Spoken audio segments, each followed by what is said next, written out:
Bonjour à tous, bienvenue pour cette nouvelle analyse filmique. La période des fêtes me donne toujours, envie de me replonger dans les classiques et donc pour aujourd'hui, j'ai pensé au Pôle Express parce que son scénario, repose sur l'espoir de réentendre à nouveau un son, celui d'un grelot. Le héros de l'histoire est un petit garçon qui rentre dans sa période critique, c'est-à-dire qu'il ne sait plus trop s'il doit croire ou non au Père Noël.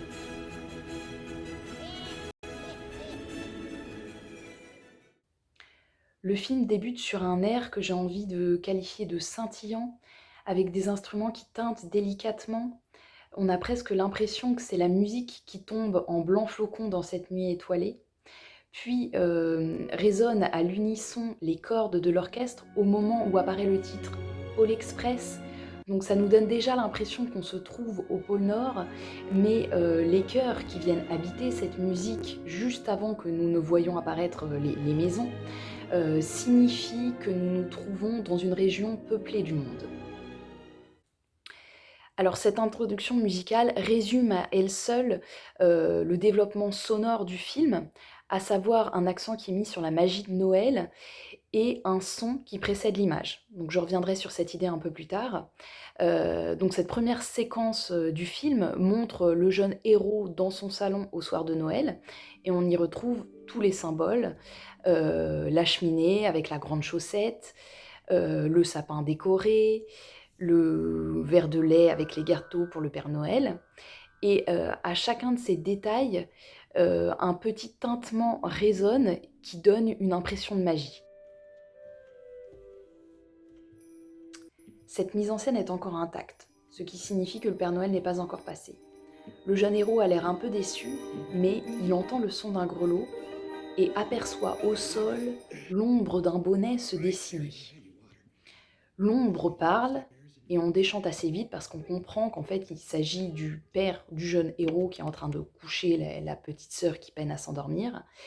Mais cette scène, finalement, souligne à quel point l'espoir de croire repose sur la représentation, ou plutôt l'imagination du petit garçon.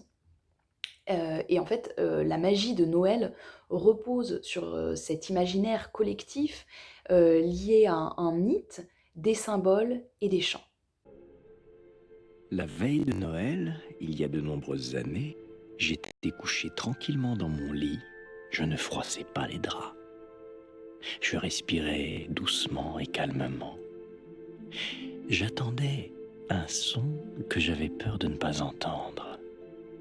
Le tintement des grelots du traîneau du Père Noël. Pour développer cet imaginaire, Robert Zemeckis fait travailler notre imagination, en nous donnant à entendre avant de voir et parfois même sans voir. Donc ça débute dès la musique introductive, mais ça continue avec la voix off de l'enfant narrateur que l'on entend avant de le voir dans son lit, puis lorsqu'il parle du son du grelot que l'on entend mais qu'on ne voit pas, donc ce procédé est poursuivi tout le long du film jusqu'à l'arrivée au pôle Nord et ce n'est finalement qu'au moment où le héros affirme croire qu'on finit par entendre et voir simultanément les grelots. Fin de la magie. Donc comme le héros doute de l'existence du Père Noël, il a du mal à s'endormir, mais finalement c'est le tic-tac de son horloge qui finit par l'aider à trouver le sommeil. Au début, il garde les yeux ouverts et le son n'est pas augmenté, mais lorsqu'il les ferme, le son augmente. C'est comme si le son, nous faisait basculer du monde réel à un monde déformé et amplifié par son imagination. Et le tintement final, qui le réveille n'est autre qu'un grelot qu'on entend et qu'on ne voit toujours pas.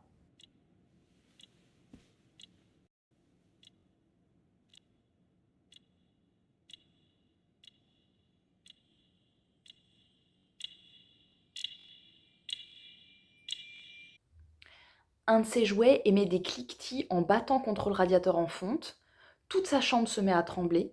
Le radiateur perd son bouchon et chointe en fumant jusqu'à cracher la vapeur en contre-plongée comme on filmerait l'entrée d'un train en gare. Et d'ailleurs, ce bruit d'air sous pression accompagne l'arrivée du Pôle Express. On voit aussi les lumières défiler devant les fenêtres de la chambre du petit garçon et on entend le bruit des rails, ce qui nous donne l'impression d'être déjà dans un wagon. L'utilisation du son dans ce film est donc particulièrement intéressante parce que c'est le son qui nous fait passer du monde réel à celui du rêve via l'amplification, mais en même temps, il matérialise le rêve, le rendant presque palpable, donc réel. Nous n'avons pas encore vu le Pôle Express, mais le son le fait déjà exister. C'est donc le son qui nous invite à voyager au mythe du Père Noël et qui en même temps le matérialise. On imagine le train immense dans la fumée qu'il dégage. Bien qu'il soit à l'arrêt, on l'entend toujours respirer en grinçant et en chuintant. Son souffle résonne comme un paquebot. Ce qui rejoint encore l'imagination du petit garçon, parce qu'il disait qu'il ne croyait plus au Père Noël, parce que d'après lui, il aurait fallu pour qu'il puisse distribuer tous ses cadeaux en minuit, qu'il aille plus vite que la lumière dans un traîneau aussi gros qu'un paquebot. Donc là encore, le son rend concret ce qui existe dans l'imaginaire du petit garçon. Alors le héros hésite à monter à bord, mais lorsqu'il le fait, l'air chanté par des choristes confère un côté plus humain et donc plus accueillant au Pôle Express. Et puis la personnification du train se poursuit une fois à bord. Les serveurs de chocolat chaud sont en rythme avec le bruit des rails. Ils glissent sur des patins à roulettes, rappelant la cadence du train. Les mécaniciens crient comme siffle le Pôle Express. Le contrôleur n'a de cesse d'utiliser sa poinçonneuse. Donc finalement, l'équipage est un peu mécanisé dans les bruits qu'il émet, mais ces sons humains qui se mêlent à ceux de la machine contribuent à personnifier le Pôle Express. Et ce cordon, c'est le sifflet. Le sifflet. Tu veux essayer? J'ai rêvé de faire ça toute ma vie.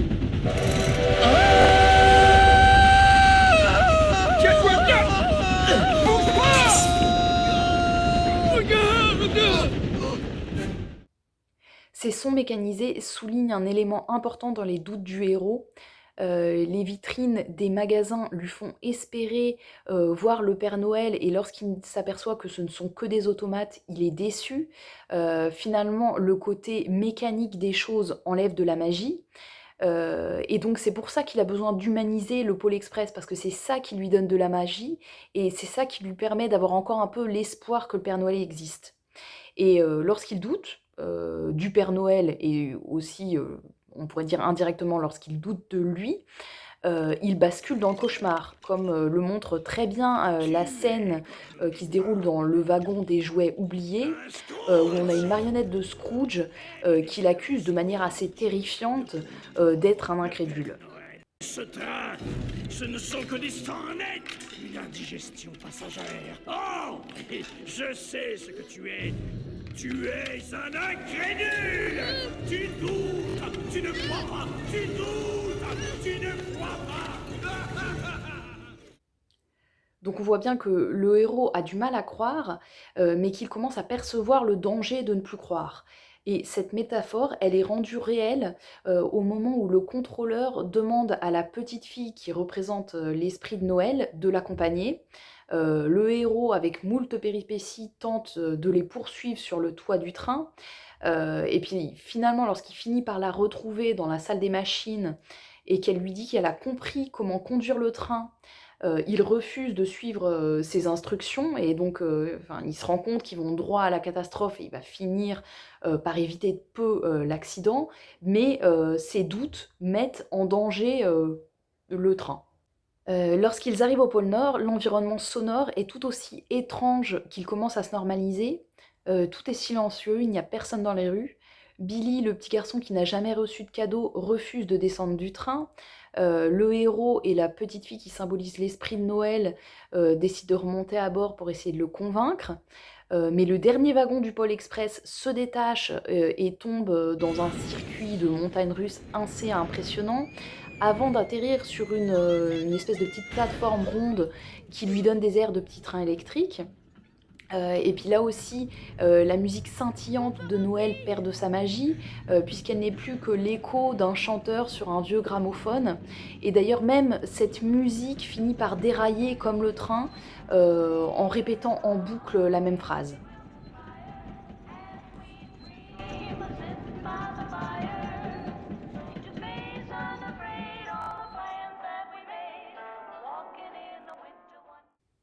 Le comble est atteint dans la salle des cadeaux. La voix des elfes n'a rien d'enchanteur, et le vacarme de l'alarme qui retentit pour signaler un enfant qui n'a pas été sage rationalise le mythe autant qu'il l'éloigne de la magie qu'on aimerait lui conférer. Si la logique des choses semble rassurer le petit garçon, on a quand même l'impression qu'il regrette cette magie, et finalement c'est ce regret qui le pousse à affirmer qu'il croit pour enfin réentendre le son du grelot. On pourrait dire finalement que dans ce film, le silence est associé au doute, aux ombres, aux représentations, là où le son concrétise et confère de la magie. La morale de l'histoire démontre qu'il faut croire pour entendre, et donc indirectement croire pour voir. Et j'aurais même envie de dire que le Pôle Express incite à écouter sa voix intérieure, à écouter ses rêves pour les voir exister.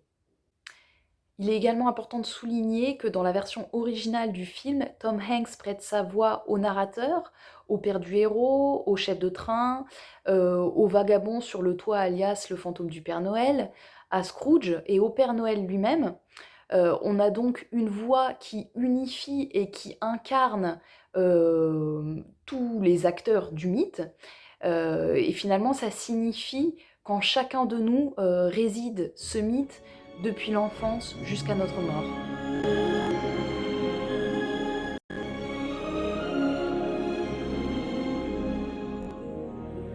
Attention, vous marchez, faites attention, vous marchez, c'est très glissant ici. Très glissant, croyez-moi. Oh, oh, tu vois, qu'est-ce que je t'avais dit, Il y a des années, lors de mon premier voyage, une veille de Noël, j'étais sur le toit à faire mon contrôle quand j'ai glissé moi-même sur la glace. Et je me suis raccroché à une rambarde, mais elle a cédé et je suis tombé. Pourtant, je ne suis pas tombé de ce train.